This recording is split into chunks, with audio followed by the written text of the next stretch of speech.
Le facteur de sécurité qui est censé être de 100 est un chiffre tombé du ciel et griffonné sur un cadenas. Ce n'est pas un concept scientifique. D'abord parce que ce n'est pas une valeur qui caractérise l'étendue du risque, mais son acceptabilité. Or, l'acceptabilité est une notion essentiellement sociale, normative, politique ou commerciale.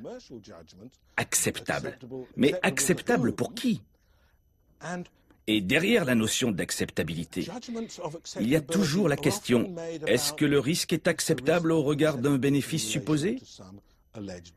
Mais ceux qui profitent de l'utilisation des produits chimiques sont toujours les entreprises et pas les consommateurs. Donc ce sont les consommateurs qui prennent les risques et les entreprises qui reçoivent les bénéfices.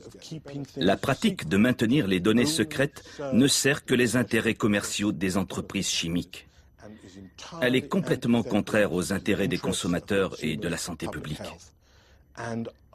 L'OMS et les agences de réglementation ne méritent aucunement la confiance du public tant qu'elles ne changeront pas leurs pratiques.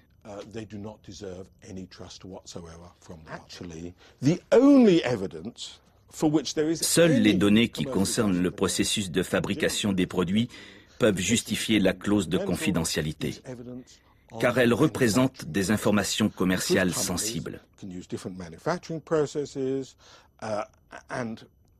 En revanche, toutes les données toxicologiques qui concernent la sécurité ou la toxicité des produits devraient être dans le domaine public.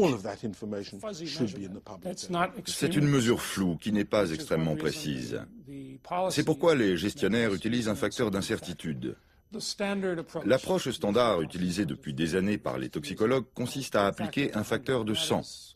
On considère que c'est d'abord un facteur de 10 pour tenir compte des différences qui peuvent exister entre les animaux et les humains, puis un nouveau facteur de 10 pour les différences de sensibilité entre les humains eux-mêmes. La question est de savoir si c'est suffisant.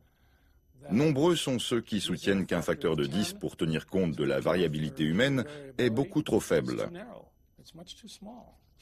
Pour une même dose, l'effet pourra être nul pour certaines personnes, mais il pourra être énorme pour d'autres.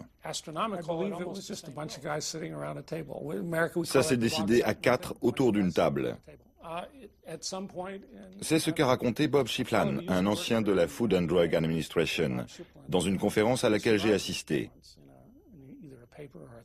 Il a dit « C'était dans les années 60. Il fallait que nous trouvions une manière de déterminer quel niveau de produit on pouvait autoriser sur les aliments. On s'est réunis, et voilà, on l'a fait.